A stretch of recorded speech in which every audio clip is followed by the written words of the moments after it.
লায়লার করা ধর্ষণ মামলায় গ্রেপ্তার হয়ে কারাগারে থাকা টিকটকার আব্দুল্লাহ আল মামুন ওরফে প্রিন্স মামুন জামিন পেয়েছেন।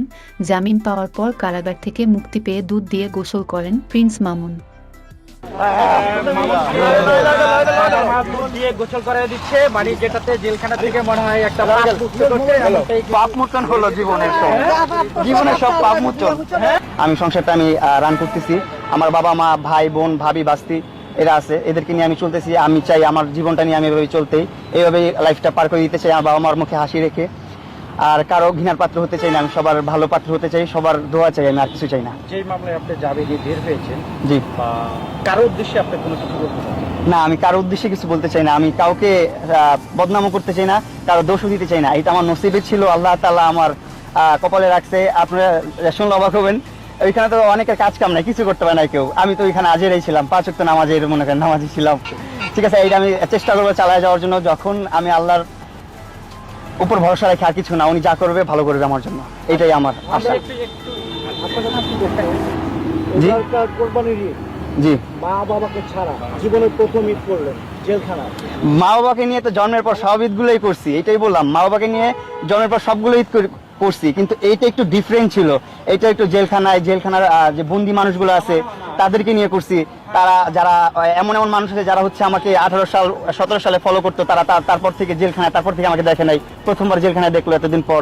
তাদেরকে নিয়ে উৎসব করছি, ঈদ করছি, ভালো লাগছে, খারাপ লাগে নাই অতটা। উৎসবের মধ্যে বাবা মার কথা, বাবা মাকে তো অবশ্যই মিস করছি, তাদের জন্য চোখের অশ্রু মনের অজান্তেই চলে আসছে চোখ দিয়ে। এগুলো আর বলে প্রকাশ করার তো কিছু নাই। মা বাবার জন্য সবসময় একটা সফট কর্নার মনের অন্তরস্থলে থাকে, মা বাবাকে ভালোবাসি। আচ্ছা, আমরা শেষ করবো। একটু যদি বলি যে আমি আজকে কিন্তু চমৎকার একটা হাসি দেখতে পাচ্ছি, মানে আপনার দুই পাশে দুইজন মানুষ আছে, কিন্তু গত 20 দিন ধরে কিন্তু এই জিনিসটা দেখিনি। আন্টি আজকে মনে হয় ভোর 5টা থেকে এখানে এসে উপস্থিত। তো আন্টি, এই যে সন্তানকে দুধ নিয়ে আসছেন গোসল করার জন্য, আসলে কি কেন একটু যদি সময় তো ছিল না।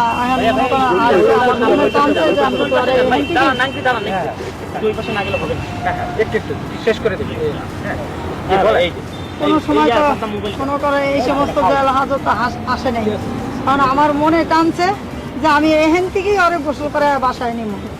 এই কারণে আমি গাড়িটা দাঁড়া করাইছি, আর তোমাকে দাঁড়া করাইছি আমি এই জায়গাতে গোসল করাই নিয়ে যাবো। আমার ভিতরে ঘুরে যাওয়ার কোনো বিপদ আল্লাহ না দেয়। দোয়া করবেন আপনারা গোসল করে মানে সামনে যেন আর বিপদ না আসে, আল্লাহ যে বিপদেরকে মুক্তি করে, আল্লাহ যে আরে ভালো রাখে। জানি না এটা আপনারা কিভাবে দেখবেন, আমি জানি না। তারপরে এটা আপনারা একটু একটা পবিত্র জিনিস, অনেকে অনেক কথা বলেন। সোনার উপর পানিও ভালো।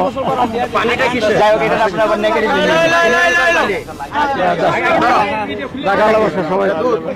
এই খাবো না, মাথায় দিব।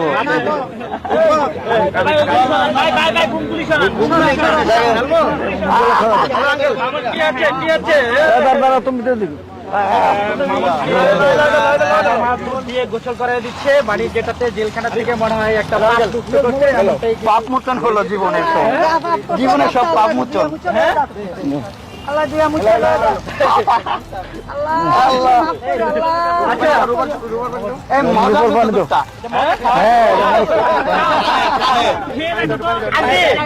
এখন দেখতেছি আবার পানি দিচ্ছে, এটা কোন কিসের পানি?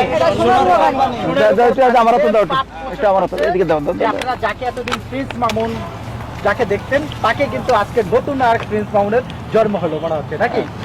আপনারা কেউ এটা নেগেটিভলি নেবেন না, ভালো জিনিস, পবিত্র জিনিস, আল্লাহ তাআলার দান, জানতাম যদি ভালো জিনিস।